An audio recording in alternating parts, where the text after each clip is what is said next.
식사들 맛있게 했습니까? 어, 오늘 신대원에서 제가 우리 원장님에게 수련회 가서 제가 고려신학대학원에 대해서 5번 이상 무사히 다 말했습니다. 그렇게 보고를 드렸더니만은 무려 한 20번은 한 것 같습니다 했더니만 굉장히 좋아하시더라고요. 그래서 그만큼 많이 했으니까 이제 오늘은 안 해도 되지 않겠습니까? 이렇게 말씀드리니까 너무 안 해도 그렇고 몇 번이라도 말해달라고 그래 이야기했습니다. 오늘 찬양 인도하시는 분들 보니까 멤버가 조금 바뀐 것 같더라고요. 리드 하시는 분도 바뀌었고, 그리고 다들 잘 하시는데 드럼 치시는 분도 바뀐 것 같아요. 어제는 자매분이 드럼을 쳤는데 굉장히 너무 박력 있게 드럼을 치길래, 야, 고려신학대학원에 오면 참 좋겠다. 제가 오시면은 우리 학교에 드럼을 갖출 수 있도록 그렇게 원장님께 말씀드릴 수도 있는데 하는 그런 마음이 들었는데, 오늘 바뀐 것 보고 돌아가셨나 그런 생각이 들었습니다. 다들 수고하시고 또 열심히 찬양으로 인도하시고 또 기도하시는 여러분들의 모습을 하나님께서 기뻐하시리라고 생각을 합니다. 요즘 우리는 여러 면에서 위기라는 말을 많이 듣고 있습니다. 이혼율이 증가하는 것 때문에 우리의 가정이 위기를 겪고 있지요. 많은 가족들이 헤어지는 아픔을 겪고 있고, 또 그 속에서 자라나는 청소년들이 또한 깊은 상처를 입고 그렇게 살아가는 경우들을 우리가 주변에서 많이 보게 됩니다. 뿐만 아니고 우리나라 경제도 또 여러 면에서 위기라고 말들을 많이 하지요. 당장 여러분들도 4학년에 재학 중인 분들은 졸업하고 취직을 할 수 있을까에 대한 고민들을 많이 할 겁니다. 청년 실업이 우리 한국 사회에 큰 그런 불행으로 자리 잡고 있지 않습니까? 뿐만 아니고 우리 한국 교회도 위기라는 말을 굉장히 많이 듣습니다. 이것저것 따질 것도 없이 우리 기독교와 관련된 어떤 사건이 하나 터지면 그 기사 밑에, 보도되는 기사 밑에 엄청난 댓글들이 달리는 것을 여러분들이 알고 있을 겁니다. 기본적으로 욕설 들어가는 것은 두말할 것도 없고, 우리 하나님과 그리고 그리스도를 모욕하는 그런 신성모독에 해당되는 그런 표현들이 줄줄이 달리는 것을 우리가 종종 봅니다. 참 가슴 아프죠. 어려운 것뿐만 아니고 전반적인 현상입니다만은 우리 한국의 인구가 감소되고 있는데 플러스해서 우리 기독교도 쇠퇴를 겪고 있다고 그렇게들 이야기하잖아요. 당장에 이번 SFC 수련회는 전년도만큼 우리 대학생 SFC 여러분들이 참석했다고 그렇게 말씀을 하시던데, 지금 우리 신대원에서도, 고려신학대학원에서도 수련회가 개최되고 있는데 해마다 오는 멤버들인데요, 작년보다 갈수록, 전년보다 갈수록 조금씩 줄어드는 것 때문에 굉장히 긴장들을 하고 있습니다. 여러 가지 이유들이 있지만 저출산의 플러스에서 우리 기독교 지도자들의 도덕적인 해이와, 그리고 교회를 세습한다든지 성적인 타락, 일탈한 그런 모습들을 보인다든지 하는 이런 것들 때문에 여러 면에서 우리 한국 교회는 위기에 빠져 있다고 그렇게들 진단들을 하고 있습니다.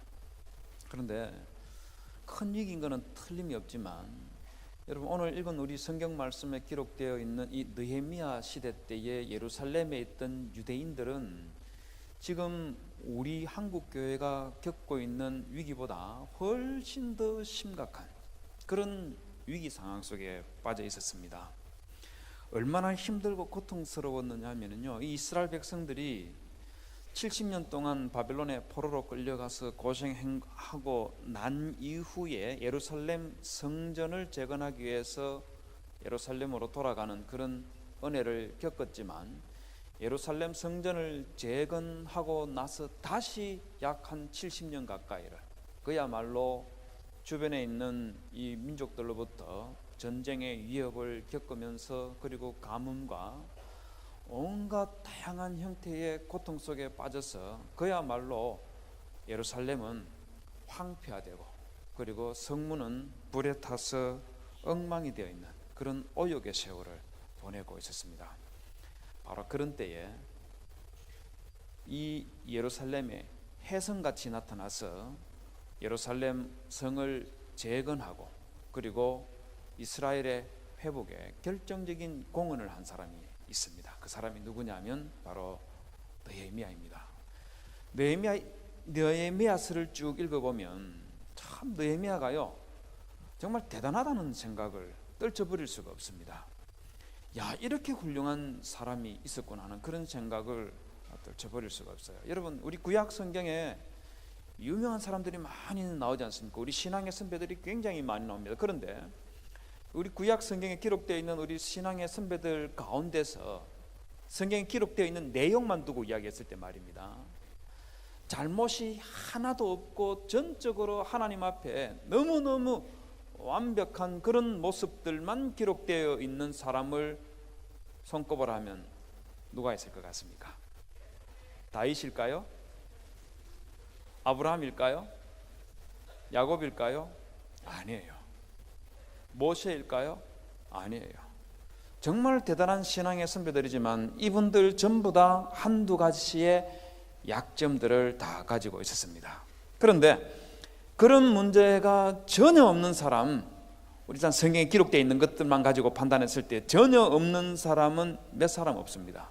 대표적인 사람 들려면 다니엘 같은 사람, 그리고 오늘 기록되어 있는 느헤미야 같은 사람. 이런 사람들은 도대체 인생을 어떻게 얼마나 잘 살았는지 그들의 허물에 대해서 기록되어 있는 바가 없어요. 오히려 엄청나다는 그런 생각이 많이 듭니다. 그러니까 모든 것들을 우리가 다 살펴볼 수 없지만 오늘 읽은 느헤미야 1장에서는 느헤미야가 하나님께 기도하는 내용들이 쭉 기록되어 있는데 이 느헤미야 1장에 기록되어 있는 느헤미야의 모습만 봐도 여러분, 저는 생각하기에 우리 SFC 우리의 날들을 새롭게 하소서 하는데, 우리의 날들을 새롭게 하는 데 있어 가지고 가장 필요한 그런 신앙의 덕목을 충분히 찾아할 수 있다고 그렇게 생각합니다. SFC의 우리의 날들을 다시 새롭게 하는 것뿐만 아니고 우리 고신교회에, 우리 한국교회를 다시 새롭게 하기 위해서 꼭 필요한 신앙의 덕목, 그것들이 느헤미야 1장에 잘 기록이 되어 있습니다.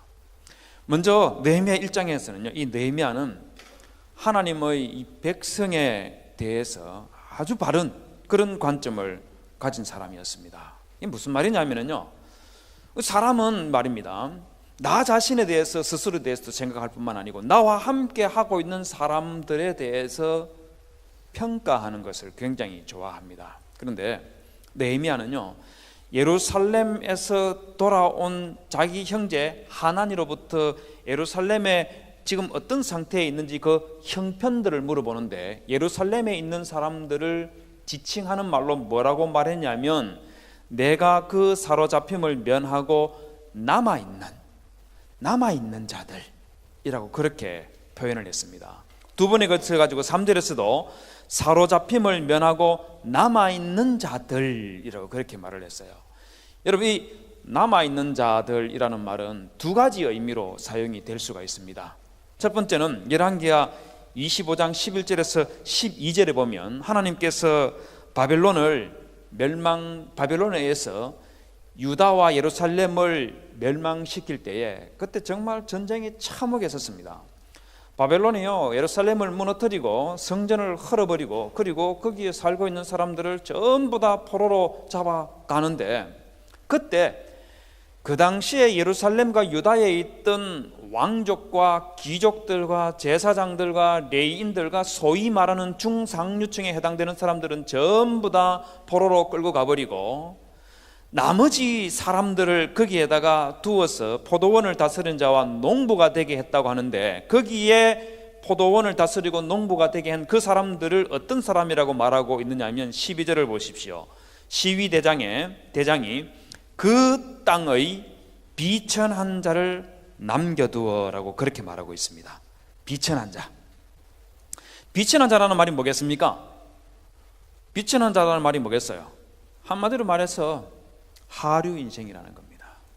하류 인생이라는 거예요. 삶 자체가 말입니다. 그야말로 거의 뭐라 할까요? 좀 심한 표현일지 모르겠는데요. 거의 인생이 거의 쓰레기 같은 그런 존재들이라고 하면 너무 지나칠지 모르겠는데, 그야말로 하청민들, 그리고 별 볼 일 없는 사람들, 그런 사람들을 남겨두었다고 그렇게 말하고 있습니다. 그래서 남은 자들이라고 말할 때에는 하류 인생, 별 볼 일 없는 사람들, 그런 사람이라는 의미를 가질 수가 있습니다. 이 남은 자들에게는 또 다른 의미가 하나 있는데요. 그게 뭐냐면 이사야 11장 11절에 보면 미래에 하나님께서 이스라엘 백성들을 그들의 죄 때문에 심판하시고 또 멸망하시지만, 그러나 미래에, 그날에라고 불리는 그 미래에 하나님께서 이스라엘을 회복시키시고 유다를 회복시키는 그런 은혜의 역사를 일으킨다고 그렇게 말하고 있습니다. 바로 그날에 이 하나님의 나라를 회복시키는 도구로 사용되는 자들을 누구라고 말하고 있느냐면, 그날에 주께서 다시 그의 손을 펴사 그의 남은 백성을, 그의 남은 자들을 돌아오게 하실 것이라 그렇게 말을 하고 있습니다. 자, 여기에 남은 자라는 이 말에는 두 가지 이렇게 의미가 있습니다. 하나는 비천한 하류 인생, 또 하나는 하나님의 나라를 회복시키는 데에 사용될 하나님의 도구로서의 남은 자들, 두 가지 의미를 가지고 있을 수가 있어요. 자, 이 중에서 느헤미야는 예루살렘에 남아있는 자들, 사로잡힘을 면하고 남아있는 자들이라고 했을 때에 느헤미야는 비천한 하류 인생이라는 의미에서 남은 자라고 했을까요? 아니면 하나님의 나라를 회복시키는 데 사용될 도구로 사용될 그런 존재로서 남은 자라고 했을까요? 둘 중에 어느 것일 것 같습니까? 어느 것일까요? 하나님의 도구로 사용될 자로 남은 자로 그렇게 말을 했습니다. 그런데 여러분, 이런 하나님의 도구로 사용될 자들이라 하더라도 이들이 시련과 고통을 겪고 있으면, 여러분, 그런 사람들에 대해서 동정하는 마음이 먼저 일어날까요? 아니면 비판하는 그런 소리가 먼저 나올까요? 어떨 것 같습니까? 여러분들 보기에는 어떨 것 같아요? 여러분, 사덴프로이드라는 그런 심리학에서 사용되는 용어가 있는데요. 미국 하버드대 심리학과 미나 시카라라는 이 교수가 아주 인상적인 말을 했습니다. 뭐냐면요, 나랑 가까이 지내는 지인이 안 좋은 일을 당했을 때 평소 그에 대해서 느꼈던 부러움이 크면 클수록, 그 사람이 안 좋은 일을 당하면 말입니다, 그 사람에 대해서 평소에 느꼈던 부러움이 크면 클수록 그 사람이 안 좋은 일을 당하면 기쁨에 해당되는 그런 생리적인 반응이 나온다, 그렇게 말을 했습니다. 무슨 말이냐면요, 우리 남자 SFC 우리 청년 여러분들 친구 중에서 누군가가 정말 예쁘게 생긴 여친이 있는데 어느 날 그녀와 헤어졌다는 말을 딱 들으면, 여러분들 친한 친구가 말이에요, 그때 기분이 어떻든가요? 안 됐다. 바로 저 반응인 겁니다. 이게 그 헤어졌다고 해서 내 친구, 나의 가장 친한 이 친구의 여자친구를 내가 만나서 교제할 일이 거의 없는데도 내 친구가 좋아하던 그 이쁜 여친과 헤어졌다는 말 들으면 왠지 모르게요, 그래 그런 마음이 든다 이겁니다. 우리 자매들 잘 모르겠습니까? 우리 자매들 말입니다. 여러분들 경쟁관계에 있는 우리 여자친구 있지 않습니까? 자매 여러분들의 말입니다. 그 자매 친구가 코 성형수술 했는데 이 코 성형수술이 잘 되면 왠지 말이에요, 저건 돈이 많아가지고 맨날 성형수술이 하네. 나는 생얼에다가 자연산이라는 거기에 대한 자부심을 느끼잖아요. 근데 그 코 성형수술한 게 부작용이 생겨가지고 이 날씨만 안 좋으면 시퍼렇게 막 표시나고 이러면 바로 그 순간에 왠지 모르게 마음 한쪽 귀퉁이에서 이 기쁨의 이 이상한 이 미소가 얼굴에 싹 번지는 그런 것들 다 경험해 보셨죠, 그죠? 아니, 나랑 모르는 사람이 성형수술해서 뭐 문제가 생겨, 그건 상관이 없어요. 나랑 친한 친구가 얼굴도 나보다 좀 더 예쁜데 근데 성형수술 하는데 부작용이 생겨났다. 그럼 안타까운 마음이 드는 게 아니고 왠지 얼굴에 미소가 번지는 것은 도대체 무슨 이유일까요? 그걸 바로 미나 시카라라는 교수가 사덴 프로이드, 지인이 안 좋은 일을 당했을 때 평소 그에 대해 느꼈던 부러움이 크면 클수록 기쁨에 해당되는 생리적인 반응이 나온다, 그렇게 이야기했습니다.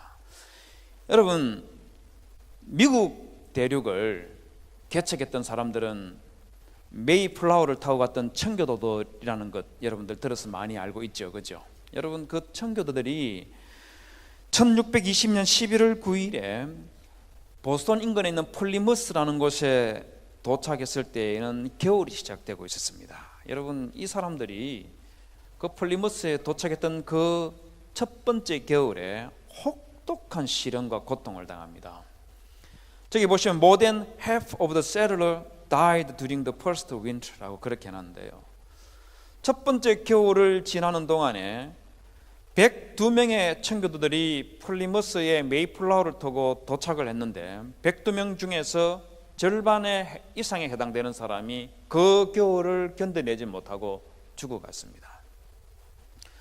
도착해 보니까 그 대륙에는요, 인디안들이 이 누군지도 잘 모르고 우리에게 적대적인 행동을 할지 뭘 할지 전혀 알 수 없는 그런 인디언들이 출몰하고, 그러다 보니까 배는 정착을 했지만은 육지에 내리지는 못하고 배 안에서 살아가는데, 이 그러는 동안에 괴혈질이 생겨가지고 거기에 타고 있었던 102명 가운데서 47명이 그 겨울에 죽었습니다. 시신을 묻어야 되는데 여러 인디언들이 두려워서 시신을 매장을 하지 못하고 배 안에 같이 겨울이 끝날 때까지 그 시신들과 함께 뒹굴면서 생활해야 됐었습니다. 여러분, 이때 메이플라워를 타고 갔던 여성이 18명이 있었는데 그 중에서 13명이 이 겨울 동안에 죽었어요. 18명 중에서 13명이 죽고 또 한 명이 며칠 얼마 지나지 않아서 또 죽고, 그렇게 해서 첫 번째 생스기빙, 추수감사절을 맞이할 때는 18명의 여성들 중에서 4명만 살아남았습니다. 4명. 여러분, 한번 생각해 보십시오. 같이 간 사람들 중에서 절반 이상이 죽어나간 이런 일을 겪었으면 여러분들이 듣기는 어떻습니까? 안 됐다는 생각이 들죠. 아, 어떻게 불쌍해라. 신앙의 자유를 찾아서 거기에 갔는데 저런 고통을 당하면 어떻게, 이런 마음이 들지요. 그런데 여러분, 이 청교도들이 이런 고통을 당하고 있다는 소식을 듣고 웃었던 사람들이 있습니다. 그 사람들이 누구냐면 바로 영국 국교회 성도들은 청교도들이 이 고통과 이 죽음의 소식을 들었을 때 조롱하고 웃고 비난했습니다. 뭐 종교의 자유를 찾아서 떠난다 하더니 그래, 꼴 좋다. 너희들한테 기다리는 게 그게 종교의 자유냐? 죽음밖에 더 있냐? 너희들이 그렇게 많이 죽은 것은 당연해. 죽어도 싸. 이렇게 하면서 비판하고 조롱했습니다. 왜 그런지 아십니까? 모두 다 예수 그리스도를 믿는 사람들이었지만 나랑 신학적인 색깔이 좀 다르기 때문에, 나랑 다른 교회에 다닌다는 그런 단순한 이유 때문에 청교도들의 실패와 시련과 고통에 대해서 기뻐하고 웃었던 것이죠. 여러분, 우리 그 고신교단 안에는요, 우리 교단에 대해서 열등감을 가지고 있는 분들이 따끔씩 있습니다. 제가 몇 년 전에, 벌써 한 5, 6년은 된 것 같습니다. 그때에 고신대학에 우리 고려신학대학원에 대해서 홍보를 하기 위해서 갔던 적이 있어요. 활동을 다 마치고 이제 거기 교수님들하고 몇 분하고 식사를 같이 하면서 대화를 나누는데 교수님 중에 한 분이 이런 말을 했습니다. 가능하면 우리 고신대학에 학생들을 신대원에 많이 보내면 좋겠는데 참 한계가 있습니다. 그 한계가 어떤 한계가 있습니까? 이렇게 물으니까 뭐 합신 가는 친구도 있고 총신 가는 그런 친구들도 있고요. 또 어떤 경우는 고신 목사님 중에서 아예 자기 자녀들을 고신은 좁으니까 큰 물에 가서 놀아라고 그렇게 시키면서 목사님이 자기의 자녀를 총신으로 보내기도 하고 또 장신으로 보낸다는 그런 이야기를 하더라고요. 몇 년 전에는 우리 고려신학대학원, 제가 오늘 몇 번에 한 10번 벌써 했습니까? 우리 고려신학대학원을 부산으로 이전할까 또는 서울로 이전할까는 그런 논란이 있었습니다. 그 논란이 일어났을 때는 아예 우리 고려신학대학원에 학생을 보내는 일을 아예 포기하는 그런 일도 일어났었습니다. 굉장히 안타까운 일이죠. 여러분, 고려신학대학원을 천안으로 보낼 때는 다 이유가 있었습니다. 어떤 이유가 있었냐면요, 제가 고려신학대학원을 홍보하려고 하는 것이 아니고 우리 교단의 말입니다. 우리 고신교단의 꿈이 있었어요. 그 꿈이 뭐냐면, 여러분, 우리 고려신학대학원의 개교기념일이 9월 20일입니다. 왜 9월 20일이냐면 평양신학교가 있었다는 거 아시죠? 그 평양신학교가 폐교된 날이 9월 20일이에요. 우리 고려신학대학원을 처음 세울 때 목표가 무엇이냐면 폐교된 평양신학교의 신학적 정통을 이어받아서 우리 고신이 이어간다 하는 그런 취지에서 9월 20일에 개교를 했었습니다. 그러면서 우리 고려신학대학원에 코리아라고 하는 타이틀을 붙일 때에는 우리 고신이 순교자의 이 신앙이 있지 않습니까? 이 신앙과 정통신학, 이걸 가지고 우리 한국교회를 섬겨야 되겠다는 그런 취지에서 코리아라는 이름을 붙였던 거예요. 부산에 있으니까 그 역할을 충분히 담당하지 못하니까 천안으로 이주하여서 이제 서울까지 못 가고 천안까지 갔지만 그러나 미래의 통일 한국을 바라보면서 대한민국 전체를 섬기는 교단으로 성장해야 되겠다는 그런 취지에서 천안으로 옮겨갔던 거예요. 그런데 이 천안에 있는 고려신학대학원을 부산으로 옮겨가자 하는 이런 말을 할 때 우리 교수들이 굉장히 가슴이 아팠습니다. 우리의 선배들이 가지고 있었던 그런 목표와 이상과 비전과 꿈이 있었는데 그 꿈과 이상과 비전을 지금 당장 눈앞에 보이는 시련과 어려움과 고통 때문에 포기하려고 하고 신대원이 천안에 있는 것 그 자체에 대해서 조롱하고 비난하는 그런 일이 일어날 때 참 가슴이 많이 아팠었습니다. 여러분들은 우리 고신교단에 대해서 어떻게 생각하십니까? 고신교단에 대해서 어떻게 생각합니까? 느헤미야는 예루살렘에서 고통과 환난 가운데 있는 그 남은 자들, 그들이 시련과 고통을 당할 때 뭐라고 말했는지 아십니까? 느헤미야 1장 10절에 보면 이들은 주께서 일찍이 큰 권능과 강한 손으로 구속하신 주의 종들이요 주의 백성이니이다, 그렇게 말을 했습니다. 한마디로 말해서 예루살렘에서 고통받고 시련을 겪고 있는 그 사람들은 하나님의 나라를 세우는 데 도구로 사용될 하나님의 종들이라는 겁니다.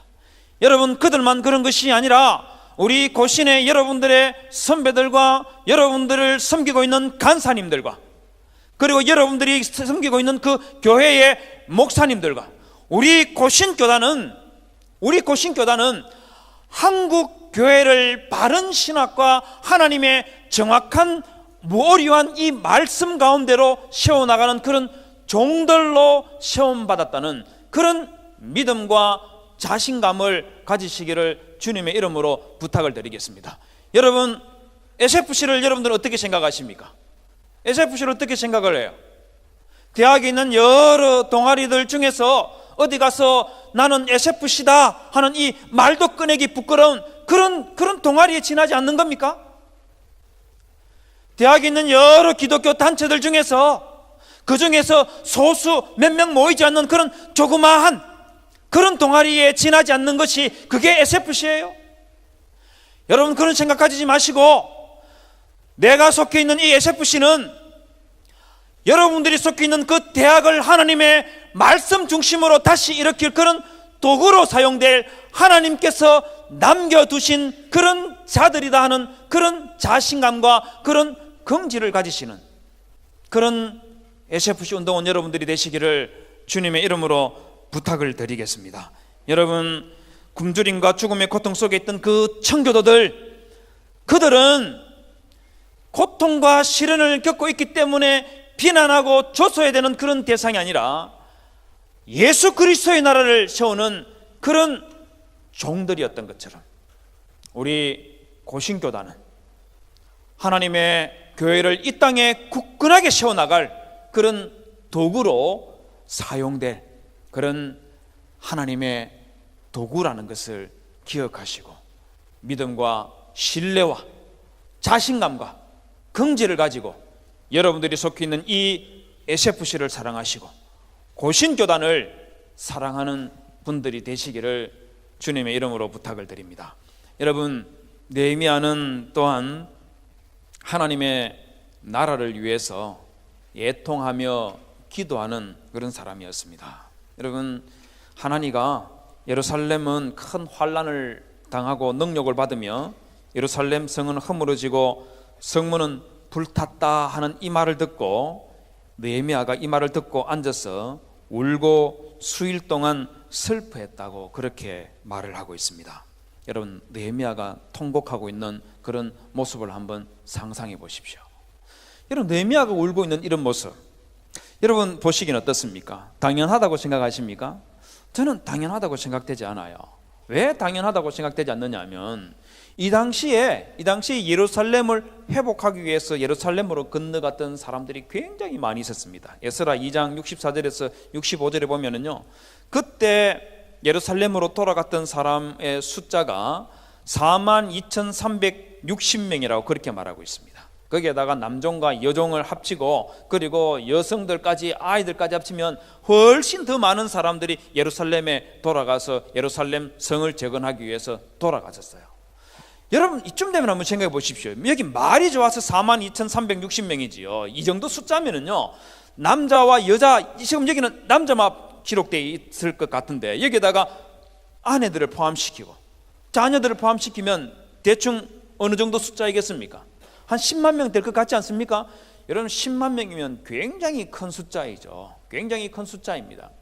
이렇게 많은 사람들이 돌아가서 예루살렘을 재건하기 위해서 돌아갔었는데 여러분, 이런 사람들이 능력과 치욕과 수욕을 당하고 있다 이런 말을 듣고 있으면, 이런 사람들이 그런 고통과 어려움을 겪고 있다 이런 소리를 들으면 여러분들은 어떻게 할 것 같아요?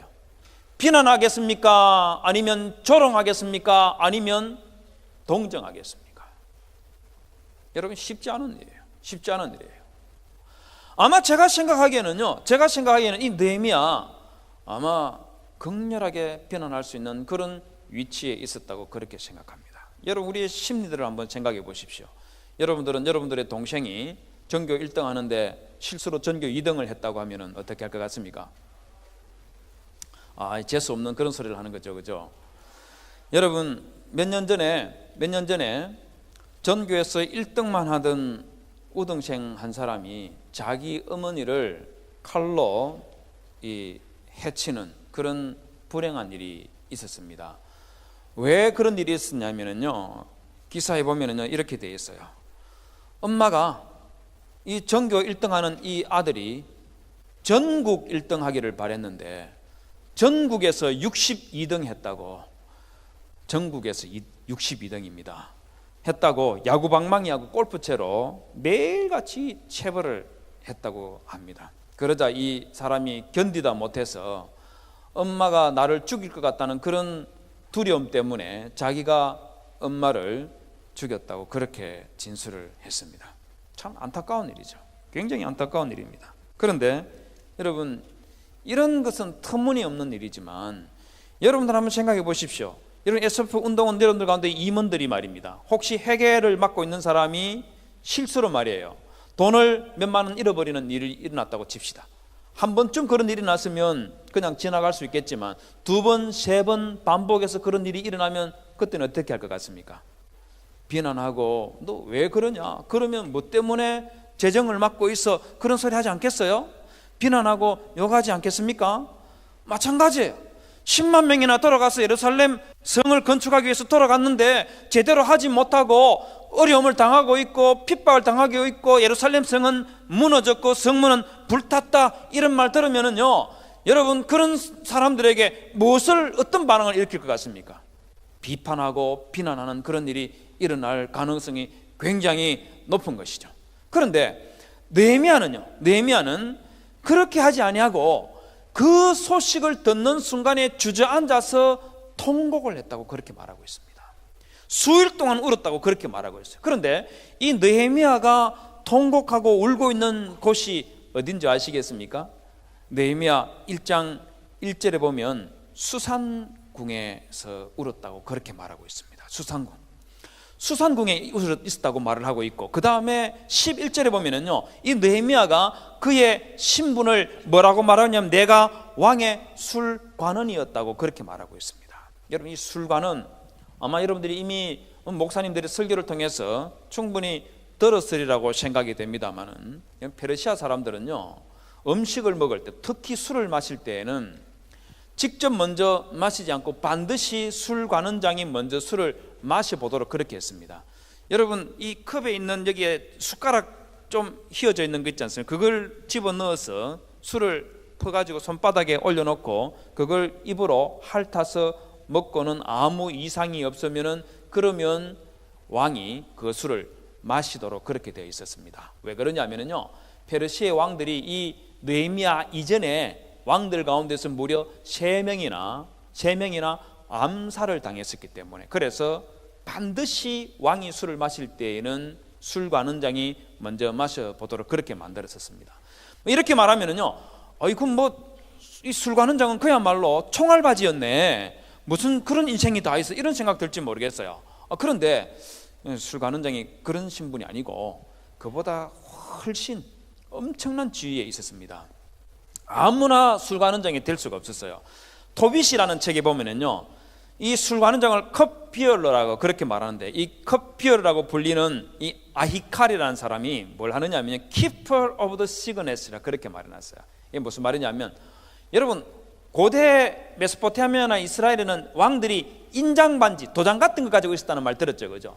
바로 그 도장을 가지고 지니고 있는 역할을 했던 사람이 바로 술관원장이었고, 그 다음에 술관원장이 도장을 가지고 있으면서 왕이 술을 마시면서 이 술이 근하게 취했을 때에 국가의 중요한 문서에 도장을 찍어야 되는 그런 일이 일어나면 왕은 술이 취했으니까 판단력이 흐릴 거 아닙니까? 그럴 때에 왕을 대신해서 문서를 읽고 도장을 찍을 수 있는 그런 위치에 있는 사람이, 그 사람이 술관원장이었습니다. 뿐만 아니고 신하들 중에서 또는 왕의 가족들 중에서 왕을 보고 싶어서 궁에 찾아오면 아무나 못 들어왔습니다. 반드시 허락을 해줘야만이 왕을 볼 수가 있었는데, 그때 왕을 볼 수 있는 사람, 왕을 보게 해주는 이 허락권을 가지고 있는 사람이 누구냐면 그 사람이 역시 술관원장입니다. 사이로파디아 오브 크세노폰이라는 책 1장 3권 8절에 보면, 1권 3장 8절에 보면 Right to bring before the king all who desire the audience or keep them back 이라고 그렇게 해놨어요. 여러분, 에스더 4장에 보면 에스더에게 모르드게가 왕에게 찾아가서 왕에게 이스라엘 유대인들이 또는 모르드게가 위험에 처했으니까 왕에게 살려달라고 좀 구해봐라 이렇게 물으니까 에스더가 한 말이 있습니다. 왕에게 부름을 받지 않고 나가면 오직 죽이는 법이다 그렇게 말합니다. 왕비라도 허락받지 않고 왕에게 나가면 죽이는 거예요. 그렇기 때문에 이런 말을 했을 때 모르드게가 그럼 너 혼자 살래 이렇게 말하니까 에스더가 그러면 내가 왕에게 한번 찾아가 보겠습니다 이렇게 하면서 왕에게 나아갈 때에 16절 마지막에 보면 이렇게 말하고 있습니다. 이렇게 금식한 후에 규례를 어기고 왕에게 나아가리니 죽으면 죽으리라. 왕비조차도 왕을 볼 수 있는지 없는지를 결정하는 절대적인 결정권을 가지고 있는 사람이, 그 사람이 누구냐면 술관원장이에요. 여러분, 이런 위치에 있는 사람이 술관원장이었으니까 얼마나 높은 사람입니까? 그렇기 때문에 이 정도로 성공한 사람인 것 같으면요, 예루살렘에 가서 예루살렘 성을 재건하기 위해서 가 있는 사람이 일 잘 못하고 제대로 뭐 하는 일이 변변치 않고 이러면 여러분 어떨 것 같습니까? 비판하고 비난하지 않을까요? 그러지 않겠습니까? 똑똑한 사람일수록 남들이 실수하고 잘못하는 것 잘 못 봐주지 않습니까? 아마 충분히 그럴 수 있는 위치에 있었던 사람이 저는 이 느헤미야라고 생각합니다. 하지만 느헤미야는 비난하고 비판하는 것이 아니고 통곡하고 울었습니다. 그런데 이 느헤미야가 통곡하고 울었던 그 장소가 어디냐면 1절에 보면 내가 수산궁에 있었는데 라고 말합니다. 여러분, 느헤미야가 울고 있는 그 모습을 한번 상상해 보십시오. 어떤 상황이 펼쳐지고 있을 것 같아요? 앞에 보고 있는 이 사진은요, 페르세폴리스라는 곳에 있는 페르시아의 왕궁 유적입니다. 한번 보십시오. 얼마나 클 것 같습니까? 여러분, 지금부터 2600년 전에 2500년 전에 페르세폴리스에는 페르시아가 거대한 궁전을 짓고 있습니다. 우리나라 경복궁하고는 비교가 안 되는 그런 어마어마한 궁전을 가지고 있었어요. 수산궁에서는 이 정도는 아니겠지만은요, 이 페르세폴리스 이걸 소재로 해가지고 찍었던 영화가 영화 300입니다. 여러분, 저 위용을 한번 생각해 보십시오. 저 궁전에 사람이 얼마나 있었을 것 같습니까? 한 명이 있었을까요? 느헤미야 혼자 있었겠습니까? 10명이 있었을까요? 100명이 있었을까요? 1000명이 있었을까요? 수산궁은 페르세폴리스에 있는 저 궁전만큼은 크지는 않겠지만은 제2의 수도였기 때문에 이 페르시아 왕들이 머물 궁전이 굉장히 거대한 궁전이 있었습니다. 여러분, 그 궁전에서 주저앉아 가지고 울고 있는 느헤미야 모습을 한번 상상해 보십시오. 많은 신하들이 보고 있고, 그리고 시녀들이 보고 있고, 환관들이 보고 있는 그 가운데서 앉아가지고 통곡을 하고 있는 그 느헤미야의 모습을 한번 상상해 보십시오. 왜 느헤미야가 이렇게 울었겠습니까? 왜 이렇게 울었겠어요? 바로 느헤미야의 가슴에는 애통하는 마음이 있었기 때문입니다. 하나님의 나라를 위한 애통하는 마음이 있었기 때문에 하나님의 나라와 그 나라의 백성들이 시련과 고통을 당하고 있다는 그 말을 들었을 때에 통곡하고 눈물을 흘리며 수일 동안 우는 그 일을 반복을 하고 있는 겁니다. SFC 운동은 여러분들 마음에도 하나님의 나라를 위한 애통하는 마음이 있어야 돼요. 여러분, 이 울면서 느헤미야가 1장 11절에서 뭐라고 하는지 아십니까? 오늘 종이 형통하여 이 사람들 앞에서 은혜를 입게 하옵소서. 왜 은혜를 입게 해달라고 했는지 아십니까? 왜 아닥사스다 왕에게 은혜를 입게 하옵소서 하고 기도했는지를 아십니까? 느헤미야 2장 5절에 보면 왕에게 아뢰되 왕일 만일 좋게 여기시고 종이 왕의 목전에서 은혜를 얻어싸우면 나를 유다 땅 나의 조상들의 묘실이 있는 성읍에 보내어 그 성을 건축하게 하옵소서. 그렇게 말합니다. 한마디로 말해서 느헤미야는요, 단지 예루살렘에 있는 그 사람들을 동정해서 눈물 한번 흘리고 끝내는 것이 아니라 그들이 못하고 있는 예루살렘을 회복하고 하나님의 나라를 다시 세우는 그 일을 하는 그 일에 나를 사용해 달라고 하나님께 기도하고 있는 것입니다. 여러분, 이런 마음들을 여러분들이 가지고 있어야 돼요. 한국 교회가 쇠퇴하고 있고 우리가 속해 있는 교회들이 어려움을 겪고 있다 하는 그런 소리를 들을 때 교회 옮겨버리지, SFC 떠나서 CCC로 가버리지, 여러분 이런 생각 가지는 것이 아니라 오히려 내가 속해 있는 이 교회를 다시 일으켜 세우기 위해서 하나님, 내가 좀 도구로 사용될 수는 없겠습니까?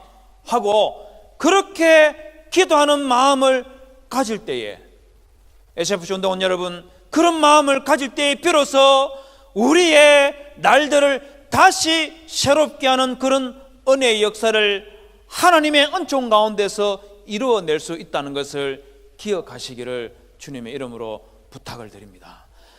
다른 사람에게 맡겨놓고 나는 쏙 빠져버리는 그런 사람이 아니라 이건 내가 해야 될 일이고 우리가 해야 될 일이라 하는 것을 여러분들 기억하시기를 제발 좀 부탁을 드리겠습니다. 여러분, 또한 느헤미야는요, 울고만 있었던 것이 아니고 느헤미야 1장 4절에 보면 이 말을 듣고 앉아서 울고 수일 동안 슬퍼하면서 하늘의 하나님 앞에 금식하며 기도했다고 말하고 있습니다. 느헤미야 같은 사람이요, 그 바쁜 사람이 금식하고 기도했다는 겁니다. 금식하고 기도했다는 겁니다. 여러분, 이 모습 한번 생각해 보십시오. 여러분, 요즘 우리 한국 교회는 마음이 차갑게 식어 있다는 거 아십니까? 너무너무 차갑게 식어 있어서 하나님 앞에 기도하는 것을 잃어버린 그런 모습을 가지고 있습니다. 굉장히 안타까운 모습이죠. 여러분들은 기도에 대해서 어떻게 생각하십니까?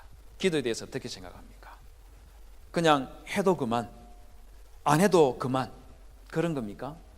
아니에요. 여러분, 모세가 이스라엘 민족에 대해서 대단한 자긍심을 가지고 있었어요. 얼마나 대단한 자긍심을 가지고 있었냐면 신명기 4장 6절에서 8절 이 세 절을 모세가 이스라엘 백성들에게 설교를 하면서 이스라엘 민족들에 대해서 큰 나라 사람이라 이렇게 무려 3번씩이나 스트레이트로 말하면서 자부심과 자긍심이 가득한 그런 말을 했었습니다. 여러분, 모세가 왜 이스라엘 백성들을 두고 큰 나라 사람이라고 말했을까요? 뭐가 클까요?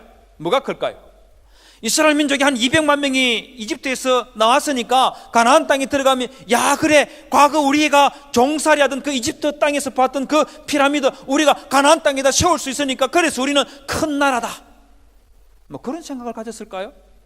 그랬을까요? 아니면 페르시아의 궁전터와 같은 이런 거대한 궁전을 가나안 땅에다 세워놓고 떵떵거리면서 말입니다, 우리도 실력 있다, 능력 있다, 그러니 우리나라는, 우리 이스라엘은 큰 나라다, 큰 민족이다, 뭐 이런 생각을 했을까요? 아니에요. 모세가 이스라엘 민족들에 대해서 큰 나라, 큰 민족이라는 그런 자부심과 자긍심을 가졌던 이유는 두 가지입니다. 첫 번째가 뭔지 아십니까? 첫 번째는 8절에 보면은요, 이런 말을 하고 있습니다. 큰 나라다, 이렇게 말하기 앞서가지고 오늘 내가 너희에게 선포하는 이 율법과 같이 그 규례와 공도가 공의로운 큰 나라가 어디 있느냐. 무슨 말인지 아시겠어요? 하나님의 율법, 이 하나님의 율법은 그 당시 이 메소포타미아 지역에 있는 어떤 나라의 법들과 비교하더라도 조금 더 손색이 없는 탁월하게 우월한 그런 정의롭고 공의로운 율법을 가지고 있었다고 그렇게 말하고 있습니다. 한마디로 말하면 하나님의 말씀을, 이렇게 귀한 하나님의 말씀을 가지고 있기 때문에 그래서 이스라엘 백성들은 큰 나라라고 그렇게 말하고 있는 거예요. 여러분, 올해가 종교개혁 500주년 기념이라는 거 아시죠? 루터가 95개조의 가톨릭의 교리에 대해서, 면죄부를 비롯한 가톨릭의 교리에 대해서 반박하는 그런 반박문을 비텐베르그 교회에 게재를 했다가 교황으로부터 파문을 당했었죠. 파문이 뭔지 아십니까? 파문을 딱 시키면은요, 이 사람은 지옥에 들어갈 영혼이라는 의미입니다. 그렇기 때문에 예수 그리스도의 이름으로 누구든지 이 사람을 죽여도 괜찮다는 말이에요. 살인죄가 아니라는 말입니다.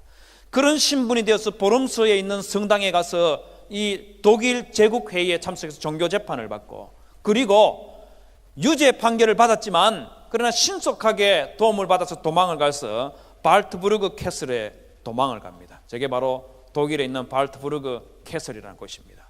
저기에서요, 한 조그마한 골방에서 지금 보시는 저 책상과 의자가 루트가 앉아서 사용했던 의자와 책상인데, 저 의자에 10개월 동안 앉아서 신약 성경, 라틴어로 되어 있는 신약 성경을 독일어로 번역을 했습니다. 그리고 독일어로 번역한 이 성경책을 두고 루트가 아주 유명한 말을 했습니다. 그게 뭐냐면 A simple layman armed with scripture is greater than the mightiest pope without it. 성경으로 무장한 평신도가 성경이 없는 가장 강한 교황보다 더 위대하다, 그렇게 말했다는 거예요. 우리식으로 말하면 개혁주의 신앙으로 무장되어 있는 SFC 멤버 여러분들, 고신의 신앙으로 무장되어 있는 여러분들이 하나님의 말씀을 제대로 알지 못하는 교황보다 여러분 한 사람 한 사람이 더 위대하다는 말이에요. 여러분들은 하나님의 말씀을 읽고 그 하나님의 말씀을 묵상하고 있는 그 자체에 대해서 이와 같은 자부심을 가져야 되는 겁니다. 하나님 중심, 말씀 중심, 교회 중심이라는 바른 신학을 배우고 그것을 알고 있고 그것을 삶 속에서 실천하고 있는 이것 자체에 대해서 여러분들은 자부심을 가져야 되는 겁니다. 고신신학을 가지고 있다는 것에 대해서, 고려신학대학원에서 배운 목사님으로부터 배우고 있다는 것에 대해서 여러분 자부심을 가지십시오. 자부심을 가지십시오. 뿐만 아니고 모세가 이스라엘 민족들에 대해서 이렇게 자부심을 가졌던 데에는 또 하나의 이유가 있습니다. 신명기 4장 6절에 보면 큰 나라가 어디 있느냐 이 말을 하기에 앞서 가지고 이런 말합니다. 우리 하나님 여호와께서 우리가 그에게 기도할 때마다 우리에게 가까이 하심과 같이 그 신이 가까이 함을 얻은 큰 나라가 어디 있느냐. 여러분 우리 7절 한번 같이 한번 읽어볼까요? 시작.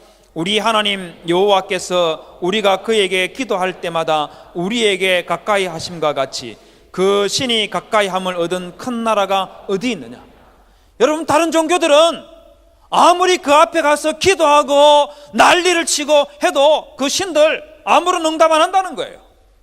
우상이기 때문에, 신이 아니기 때문에.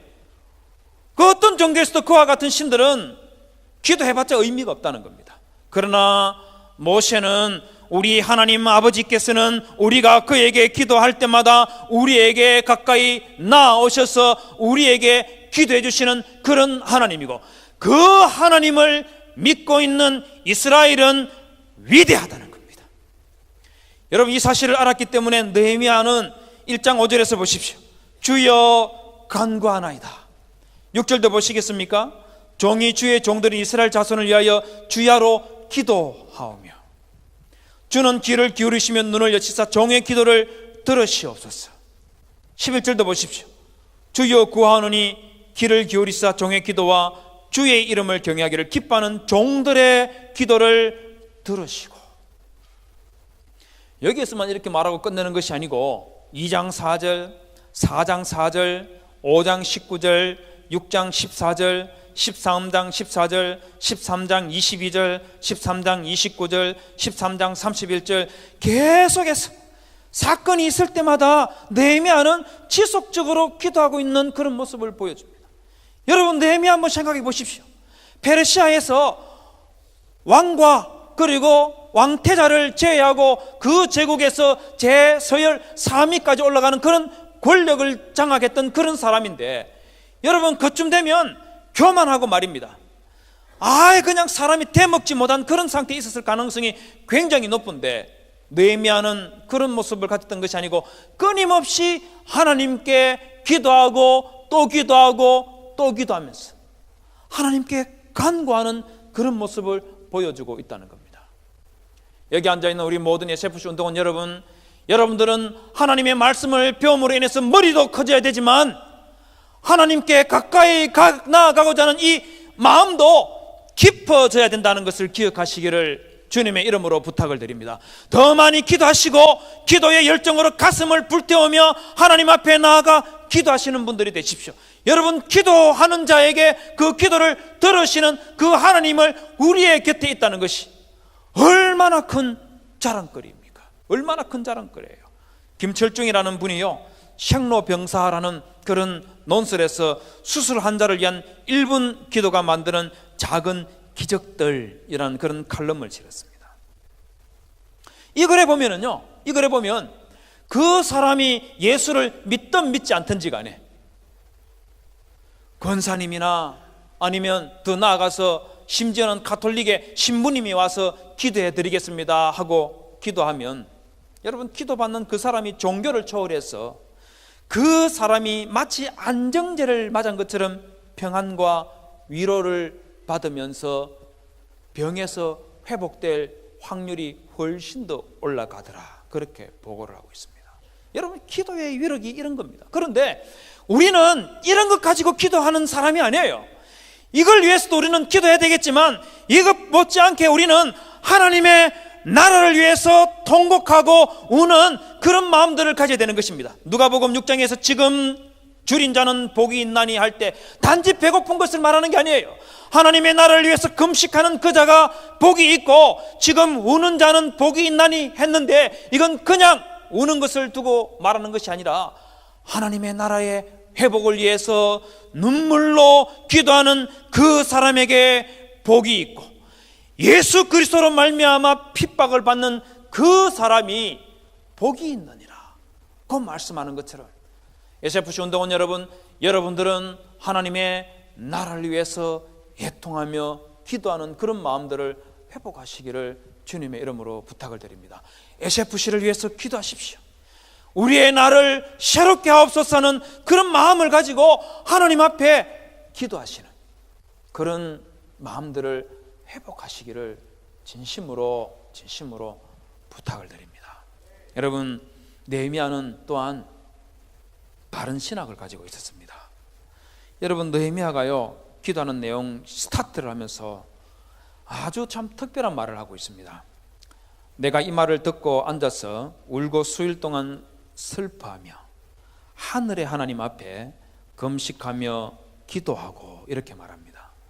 그 다음에 본격적으로 기도할 때도 이르되 하늘의 하나님 여호와 크고 두려우신 하나님이여 이렇게 시작을 하고 있습니다. 제가 이 느헤미야가 기도를 시작하면서 하나님을 두고 하늘의 하나님이라고 부르는 이 모습을 보고 제가 너무너무 감동을 받았습니다. 왜 감동을 받았냐면요, 고대 메소포타미아 사람들은 아주 독특한 신관을 가지고 있었어요. 여러분, 바빌론 지역에 있는 이 사람들은요, 자기 신들을 아주 좀 뭐라 할까요, 좀 지저분한 정도를 넘어가지고 아주 더럽게 신들을 섬겼습니다. 여러분 앞에 보시면 이 신이 누구냐면요, 가나안 지역으로 두고 이야기하면 아세라이고 메소포타미아식으로 말하면 이난나 또는 이시타라는 신입니다. 여러분, 저 신을 두고 지은 시의 내용이 지금 여러분들 앞에 화면에서 보고 있는데 첫 번째 뭐라고 해놨습니까? 할롯. 할롯이 뭐예요? 할롯이 뭐겠습니까? 자기의 신 이난나를 두고 할롯이라고 불렀습니다. 할롯이란 말은 창녀여라는 창녀. 자신의 신을 두고 할롯, 창녀여, you go down to the alehouse. 당신은 술집에 내려가나이다. 이난나 신이여, 당신은 기대어 있는 자에게 찾아가서 out of window lifting up your voice. 창문 밖으로 소리를 내어서 남자들을 유혹하고 있습니다. 이난나, you are the mistress of myriad office. No God compares with you. 당신은 수많은 남자 공무원들의 여주인입니다. 무슨 말인지 아시겠습니까? 한마디로 이난나라는 이 여신을 두고 창녀짓을 하는 것에 대해서 칭송하고 찬양하는 그런 시를 저기다 해놓은 거예요. 이 정도니까 지저분한 정도를 넘어가지고 이쯤 되면 정말 무슨 종교가 저래 더럽나 하는 그런 생각 들지 않습니까? 그런 생각 들지 않나요? 그런데 이러면서 동시에 이 메소포타미아 사람들은요, 전쟁을 치러서 승리를 가져다 주는 것은 자기들의 신이라고 그렇게 믿었습니다. 함무라비 법전 후기에 보면은 그 동일한 이난나에게 뭐라고 하냐면, 이난나여, 전쟁터에서 그의 무기들을 흩어버리소서. 이난나는 그의 전사들을 쳐서 땅을 그들의 피로 적시게 할 것이다. 이난나는 그의 전사들의 시체를 평지 위에 무더기로 쌓을 것이다. 이렇게 또 노래를 하고 있어요. 여러분, 제가 이 모습을 왜 보여드리느냐 하면, 고대 메소포타미아 사람들은 전쟁을 치를 때에 승리를 안겨다 주는 것은 자기들의 신에 달려있다고 그렇게 생각했습니다. 전쟁에서 이기면 내가 섬기는 신이 위대한 것이고, 전쟁에서 졌다 하면 저 민족이 섬기고 있는 그 신이 나에게 승리를 안겨준 우리 신보다 저 신이 힘이 약하다는 겁니다. 여러분, 그런 식으로 따지면 이스라엘 민족들은 바벨론에 의해서 전쟁에서 졌지요. 그럼 이스라엘이 믿는 하나님은 메소포타미아의 저 창녀여라고 부르는 이난나보다 힘이 세다는 겁니까? 낫다는 겁니까? 어떻다는 거예요? 하나님은 메소포타미아 사람들의 신관에 의하면 하나님은 장녀야라고 불렸던 저 이난나보다 힘이 약한 존재예요. 약한 신이에요. 그렇기 때문에 시편 79편 10절에서 11절에 보면 바벨론에서 이 포로로 끌려가지고 노동하고 있는 그 이스라엘 민족들에게 메소포타미아 사람들이요 조롱하고 있습니다. 이방 나라들이 어찌하여 그들의 하나님이 어디 있느냐 말하나이까. 야, 너희들이 섬기는 그 하나님이 정말 너희들이 말하는 것처럼 힘이 있고 능력이 있고 대단한 하나님인 것 같으면 너희들 왜 여기에서 포로로 끌려와서 이렇게 노동하고 고생하고 있냐? 너희 하나님 어디 있는데? 이렇게 묻고 있다는 겁니다. 우리 하나님 살아있어 이렇게 말했을까요? 그렇게 말했겠습니까? 아무 소리도 못하고 찍소리도 못하고 있는 그 사람들이 이스라엘 민족이었을 것입니다. 그런데 여러분, 느헤미야는 1장 5절에서 뭐라고 했냐면 가로되 하늘의 하나님을 두고 하늘의 하나님이라는 겁니다. 하늘의 하나님이라는 말은 무슨 말인지 아시겠어요? 느헤미야가 우리 하나님은 저 우주를 만드시고 이 땅을 만드셨을 뿐만 아니고 지금도 살아계셔서 인간의 역사를 지배하시고 우리를 통치하고 있는 저 페르시아를 지배하고 있는 것은 너희들이 섬기고 있는 그 이난나 장녀신이 아니고 우리의 하나님 여호와시다. 그렇게 믿고 하늘의 하나님 여호와여 그렇게 부르고요. 여러분, 이때 느헤미야가 기도하고 있는 이때는 기원전 450년쯤 됩니다. 이때는요 무려 이스라엘 민족들이 유다가 멸망한 때로부터 무려 150년이라는 세월이 지난 때였어요. 여러분, 150년은 이 세월 한번 생각해 보십시오. 우리나라는 일제의 제하에서 36년 정도 지배를 받았지만 여러분, 우리한테는 큰 상처로 남아있지 않습니까? 지금도 일본 사람 하면 우리는 그야말로 이가 갈리잖아요. 그렇지 않습니까? 제가 일본에 대해서 적대감을 고양시키려고 하는 것이 아니고 우리 마음들이 그래요. 우리 마음들이. 근데 만약에 우리가 150년 동안 지배를 당했다면 어땠을 것 같습니까? 어땠을까요?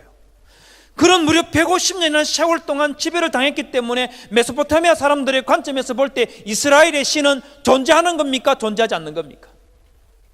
메소포타미아 사람들 관점에서는 존재하지 않아요. 그럼에도 불구하고 느헤미야는 그 하나님을 하늘의 하나님이라고 불렀다는 겁니다. SFC 운동원 여러분들도 이 느헤미야와 같은 그런 신앙과 신학을 가지시기를 주님의 이름으로 부탁을 드립니다. 내가 좀 잘 안 된다고 해가지고 대학 한번 떨어졌다고 해서 하나님 정말 나를 사랑하는 겁니까? 이런 생각 좀 하지 말고요.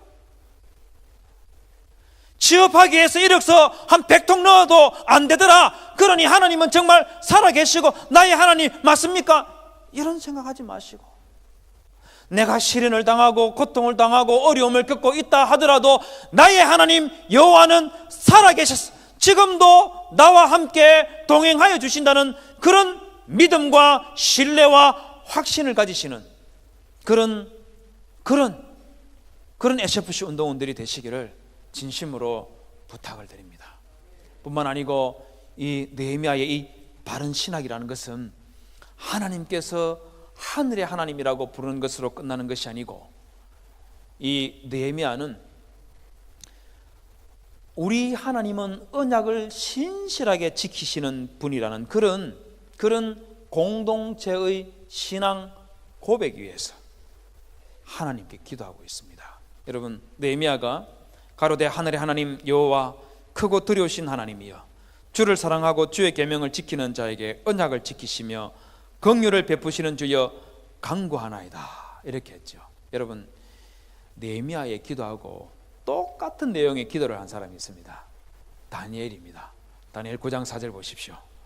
내 하나님 여호와께 기도하며 자복하여 이르기를 크시고 두려워할 주 하나님, 주를 사랑하고 주의 계명을 지키는 자를 위하여 언약을 지키시고 그에게 인자를 베푸시는 자시여, 물끝에는 그에게 인자를 베푸시는 자시여 하고 다니엘서 9장 4절은 말했고, 느헤미야 1장 5절은 긍휼을 베푸시는 주여 간구하나이다, 이렇게 한글 성경은 되어 있지만 앞에 보시면 히브리어 성경책 한번 보십시오. 빨간 글로 되어 있는 글자 보십시오. 고려신학대학원 기독령 교수라 하면 여러분들 간사 목사님들한테 한번 여쭤보십시오. 아주 많이 괴롭히는 그런 교수로 그렇게 이름이 나 있습니다. 저기 보시면 무슨 말인지는 모르겠지만은 빨간 글자로 되어 있는 것들 한번 보십시오. 보시니까 어떻습니까? 글자가 똑같죠, 그죠? 말 그대로 다니엘과 느헤미야는 똑같은 내용을 가지고 기도를 하고 있는데 우리 한글 성경이 번역할 때 표현을 다르게 번역해 놨을 뿐입니다. 여러분, 저렇게 다니엘과 느헤미야가 똑같은 내용을 하나님께 기도했다는 것은 뭘 의미하겠습니까? 기도문이 있었다는 것을 보여주는 거예요. 똑같은 내용의 기도문을 가지고 있었다는 것을 보여주고 있습니다. 여러분, 이게 신기한 거예요. 왜 신기하냐면 다니엘이 언제 때 사람이냐면, 여러분 다니엘서 9장 1절에서 2절에 보면 메대 족속 아수르의 아들 다리오라고 했는데, 이 다니엘은 아주 독특하게도 페르시아 왕을 다리오라고 그렇게 종종 불러요. 마치 우리가 이집트 왕은 이름이 뭔지도 모르고 그냥 무조건 바로라고 부르는 것처럼 다니엘은 다리오라고 종종 부릅니다. 그런데 저기 나오는 아수르의 아들 다리오는 바로 느헤미야를 술관원장으로 세웠던 그 아닥사스다 왕입니다. 그 아닥사스다 왕 첫 해라고 했는데 이때가 언제냐면 기원전 445년입니다. 그러면 다니엘이 포로로 잡혀갈 때가 언제냐면 요야김이 다스린 지 3년이라고 했는데 이때가 기원전 605년입니다. 여러분, 이때부터 445년까지 다니엘이 살아 있었다면 몇 년을 산 겁니까? 몇 년을 산 겁니까? 최소한 150년 이상을 살았다고 봐야 됩니다. 믿겨집니까? 다니엘이 150년 이상 살았다. 믿겨집니까? 대단하다는 생각 들지 않나요? 정말 대단한 일이죠. 미스테리한 일입니다. 그런데 이 다니엘은요, 지금도 이란에 수사라는 곳에 가면 다니엘의 무덤이 있습니다. 바로 저게 다니엘의 무덤입니다. 이란은 이슬람 교도들이 지배하고 있는 나라라는 거 아시죠? 그죠? 그 이슬람 교도들이 지배하고 있는 그 땅에 다니엘의 무덤이 지금까지 있습니다. 저 무덤 안에 들어가면 이게 바로 다니엘의 뼈가 들어있는 관입니다. 저기에서 이슬람 교도들도 저기에 와서 다니엘의 무덤 앞에서 기도를 합니다. 다니엘의 이름으로 기도하면 신비로운 일이 일어난다고 그렇게 지금까지 믿고 있을 정도로 굉장히 특별한 그런 존재가 다니엘, 이란 지역에서 아직까지 그렇게 전해져 내려오고 있습니다. 그런데 그 다니엘과 느헤미야가 똑같은 기도를 하고 있어요. 이게 우연일까요? 우연이 아니에요. 이 두 사람이 동일한 기도를 하게 된 데는 신명기 7장 8절에서 9절에 보면 바로 신명기에 있는 신학에 근거해서 기도를 하고 있는 겁니다. 그를 사랑하고 그의 계명을 지키는 자에게는 천대까지 그의 언약을 이행하시며 라고 했는데, 이 두 사람이 기도하고 있는 거 보십시오. 주를 사랑하고 주의 계명을 지키는 자에게 언약을 지키시며 라고 했는데, 신명기 7장 9절에서 그를 사랑하고 그의 계명을 지키는 자에게는 그의 언약을 이행하시며 라고 말하고 있습니다. 바로 다니엘과 느헤미야는 신명기에 기록되어 있는 그 신학에 입각해서 기도를 하는 겁니다. 자, 그런데 신명기 7장 9절에 보면 하나님께서 그의 언약을 이행하신다라고 그렇게 말을 했는데, 여러분, 하나님께서 하나님 당신께서 자기 백성들과 맺었던 그 언약을 이행하신다는 거예요. 이게 어떤 차원에서 이행될 것 같아요? 어떤 차원에서 이행될 것 같습니까? 어떤 차원에서 이행되는지를 보려면 신명기 7장 8절을 보면 합니다. 여기 보면 여호와께서 다만 너희를 사랑하심으로 말미암아 또는 너희의 조상들에게 하신 맹세를 지켜야 하심이라 이렇게 말했는데, 하나님께서 이스라엘의 조상들에게 하셨던 그 맹세, 그것을 지키시는 분으로 그렇게 묘사하고 있어요.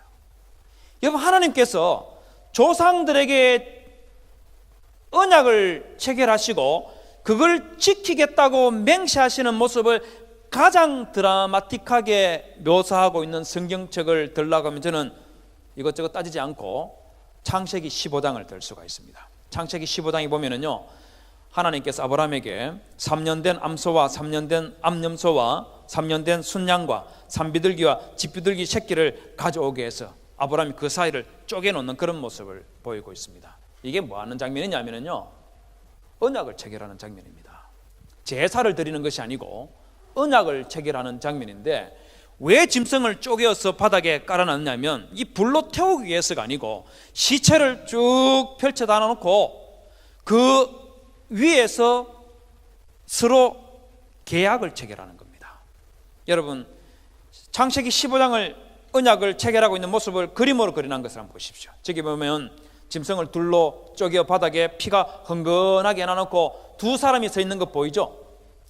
저 두 사람이 누구겠습니까?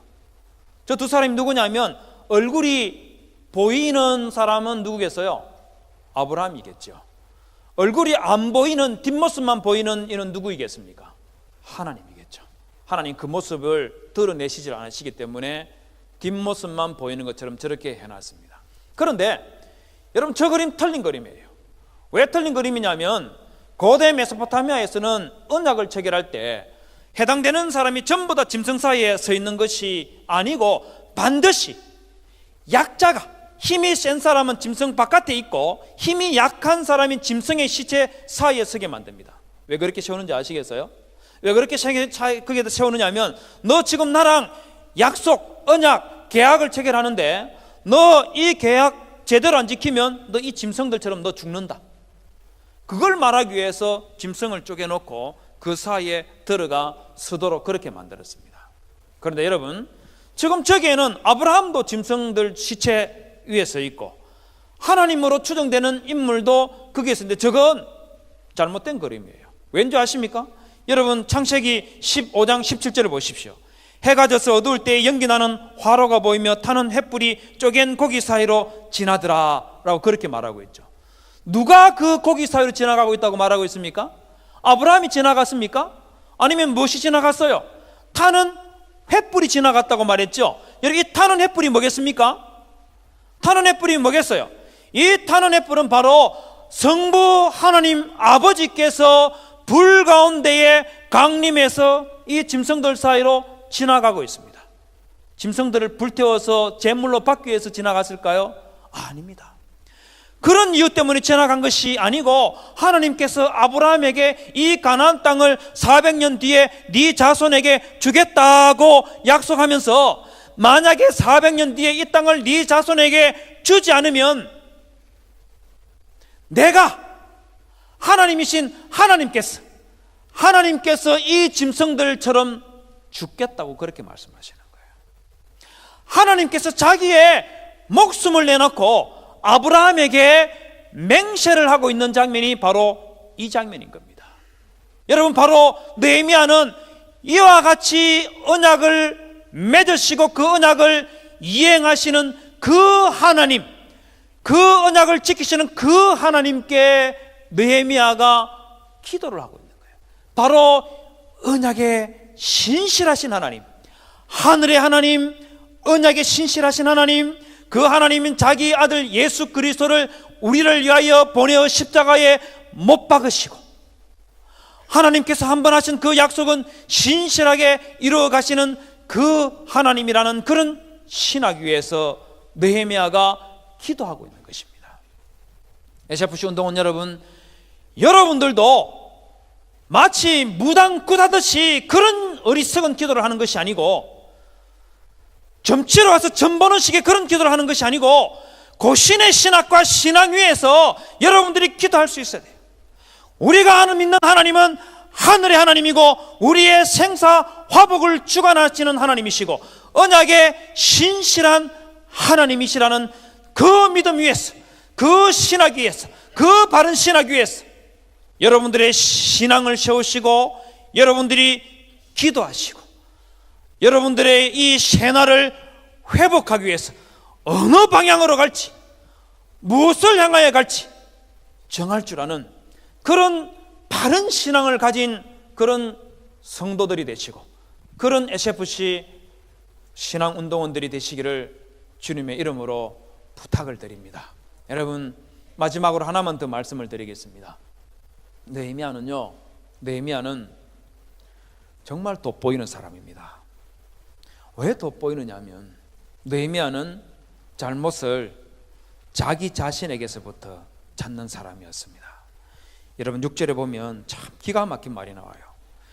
이제 종이 주의 종들은 이스라엘 자손을 위하여 주야로 기도하오며 우리 이스라엘 자손이 주께 범죄한 죄들을 자복하오니 주는 귀를 기울이시며 눈을 여시사 종의 기도를 들으시옵소서. 기도를 들어달라고 하고 나서 첫 번째 내어뱉는 말이 무엇이냐면 나와 내 아버지의 집이 범죄하여 주를 향하여 크게 악을 행하였나이다. 그렇게 회개하고 있습니다. 여러분, 그런데 문제는 뭐냐면 나와 내 아버지의 집이 범죄하였다 하는 이 말에는 무슨 의미를 담고 있느냐 하면 지금 저 예루살렘에 있는 남은 자들이 환난을 당하고 고통을 당하고 예루살렘이 무너져서 허물어져 있고 성문들은 다 불타버리고 없는 이런 유대인들이 겪는 이 민족적 차원의 시련과 고통의 그 근본에는 나와 내 아버지의 죄 때문입니다. 이렇게 말했다는 거예요. 이게 여러분들 보시기에는 어떨지 모르겠지만 저는 이 모습을 딱 보면서요, 정말 느헤미야는 흉내내기가 힘든 그런 신앙을 가지고 있구나 하는 생각이 들었습니다. 왜냐하면 여러분 한번 생각해 보십시오. 150년 전에 느헤미야가 이 기도를 하고 있는 이때부터 150년 전에 유다가 멸망한 원인과 이유가 느헤미야 죄 때문입니까? 느헤미야 죄 때문이에요? 그때는 느헤미야 태어나지도 않았습니다. 느헤미야의 아버지도 태어나지 않았어요. 느헤미야의 할아버지도 태어나지 않았습니다. 무려 150년 전에 유다가 멸망할 때 그때 그 멸망이 느헤미야하고 무슨 상관이 있지요? 더군다나 지금 이 느헤미야를 보십시오. 페르시아의 술관원장이 됐다고 말했는데 여러분 여기 보시면 다리오와 술관원장이라고 제가 표시를 해놨는데요, 저기 보시면 의자에 딱 앉아있는 사람이 페르시아의 왕이고 다리오 왕입니다. 그 뒤에 서 있는 사람이 페르시아의 황태자, 즉 아수에로 왕, 황태자입니다. 후에 아수에로가 될 사람. 그 뒤에 서 있는 사람이 술관원장이에요. 술관원장, 국가 권력 서열 3위라는 거죠. 페르시아인도 아니에요. 유대인으로서 저 정도의 권력에 올라갔으면 여러분 이건 보통이 아니지 않습니까?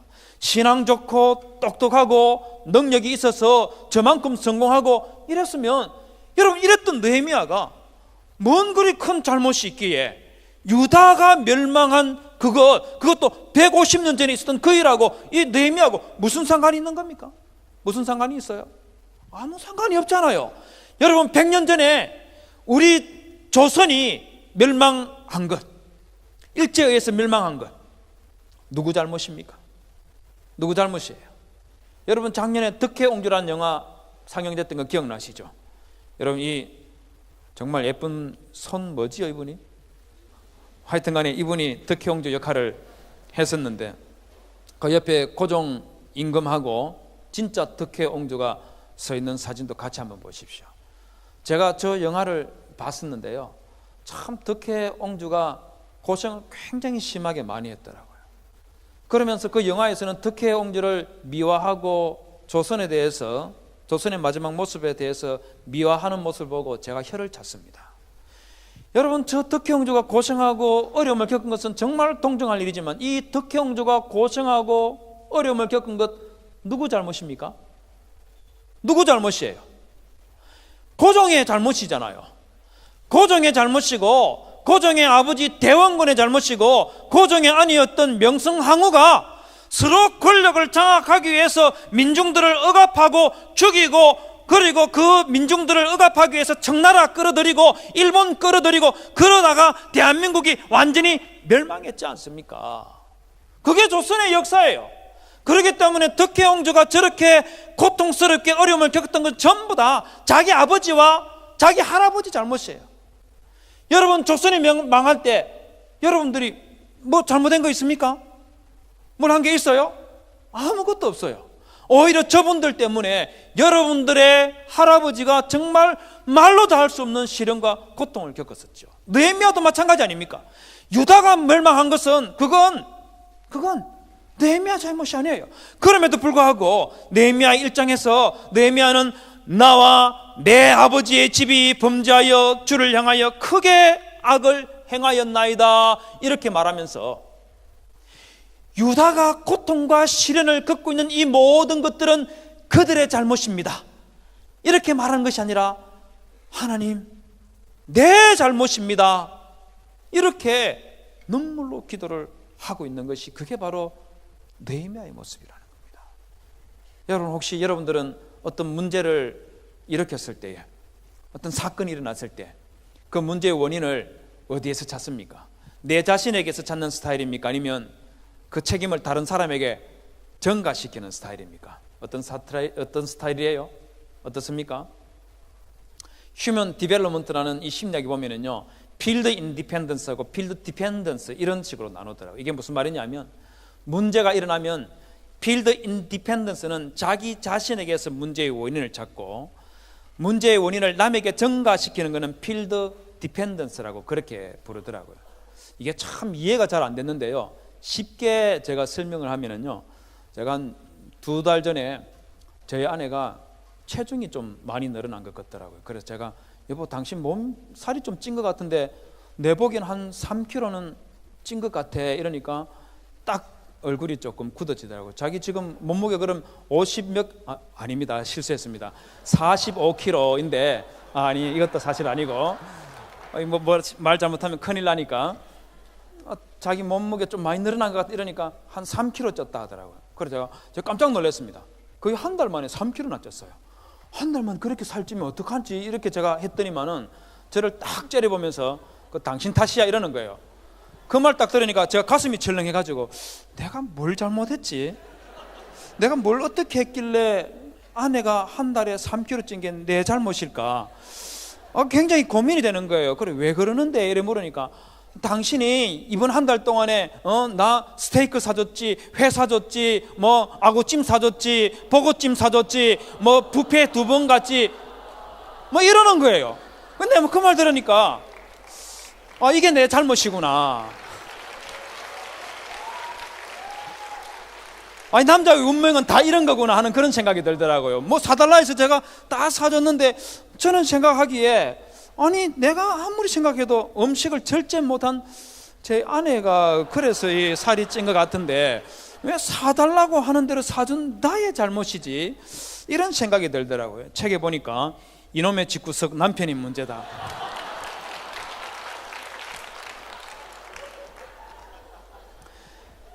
우리 사람들이 이래요. 이놈의 집구석 남편이 문제다. 이놈의 집구석 아내가 문제다. 이놈의 집구석 부모가 문제다. 이놈의 집구석 자식이 문제다. 여러분들의 교회에 문제가 생겨나면 그 문제의 책임이 누구에게 있습니까? 이놈의 교회 목사가 문제다. 이놈의 교회 장로가 문제다. 여러분 이게 우리가 가지고 있는 일반적인 성향이라는 거예요. 그러나 여러분 느헤미야와 다니엘은 그렇게 하지 않았습니다. 다니엘을 보십시오. 다니엘 9장 16절에 보면 우리의 죄와 우리 조상들의 죄악으로 말미암아 예루살렘과 그의 백성이 사면에 있는 자들에게 수치를 당함이니이다. 이렇게 기도를 했습니다. SFC 운동은 여러분 한국 교회의 문제 누구의 잘못입니까? 고신교회의 문제 누구의 잘못입니까? SFC가 당면하고 있는 문제 그건 누구 잘못이에요? 우리 고려신학대학원에 문제가 있다면 그게 누구의 잘못이겠습니까?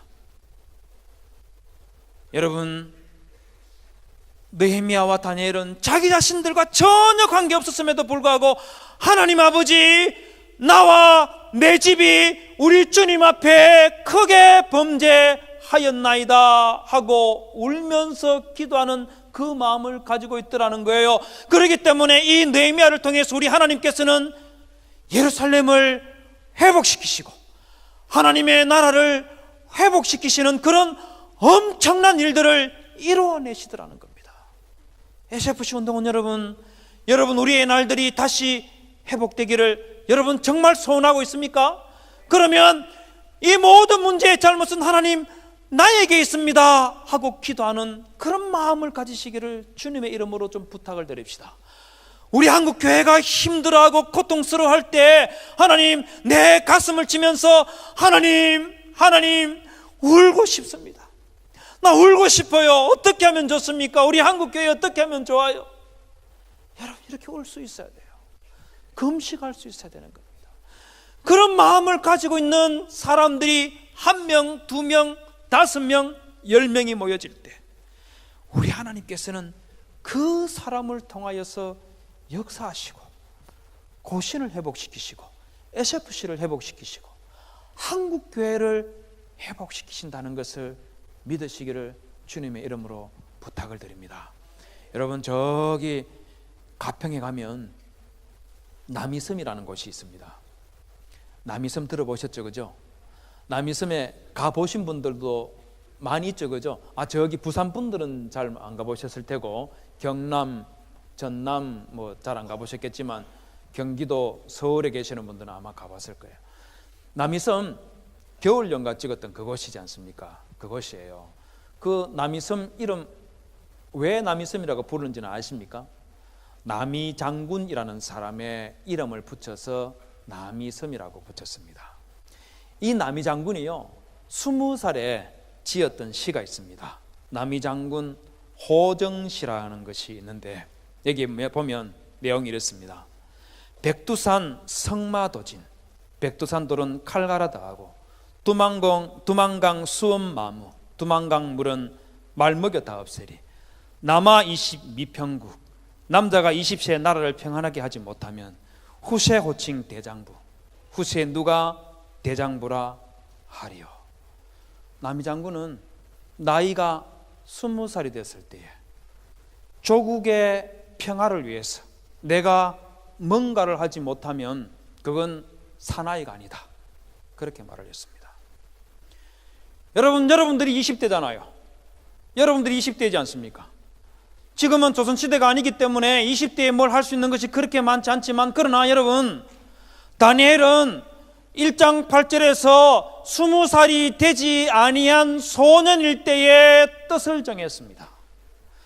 느헤미야 1장 11절에서 느헤미야는 이때 나이가 아직 채 30이 안 됐던 그 나이에 주여 구하오노니 이 사람들 앞에서 은혜를 입게 하옵소서 하며 민족의 운명을 위하여 자신을 헌신했었습니다. SFC 운동원 여러분, 20대 여러분들도 이런 마음 한번 가져보십시오. 하나님 앞에서 내 인생을 바쳐드리겠습니다. 하나님 SFC의 회복을 위해서, 우리의 날들을 새롭게 하기 위해서, 고신을 회복시키기 위해서 하나님 저 좀 사용하여 주시옵소서.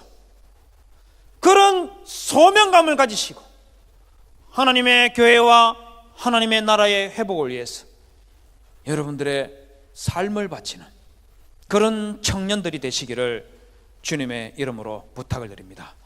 고려신학대학원으로 오시기를 부탁을 드립니다. 많은 분들이 목사 되시고, 많은 분들이 장로 되시고, 많은 분들이 권사 되셔서 여러분들이 20대에 가지고 있는 이 신앙 변치 않고 가져서 여러분들이 고신을, SFC를 변화시키시기를 주님의 이름으로 부탁을 드립니다. 우리 이 말씀을 기억하면서 한번 기도하겠습니다. 여러분, 느헤미야는 그 높은 지혜에 있었지만 여러분, 그 지혜에 연연하지 아니하고 하나님의 나라를 회복시키기 위해서 자기 자신을 바쳤던 사람입니다. 다니엘은 소년일 때에 자기 자신을 헌신했던 사람입니다. 여러분, 이 사람들이 가지고 있던 이 신앙 우리도 본받아야 되지 않겠습니까?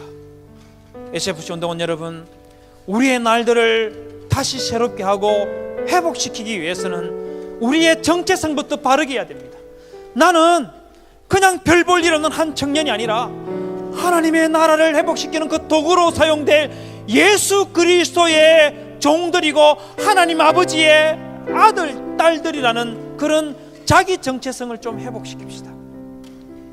더 나아가서 여러분, 나는 내 민족, 내 교회, 우리 거신교회, 한국교회, 이 교회가 어려움에 처해 있는 것을 보고 눈물 흘리며 애통하며 금식 기도하는 그런 모습 가지게 해달라고 우리 한번 기도합시다.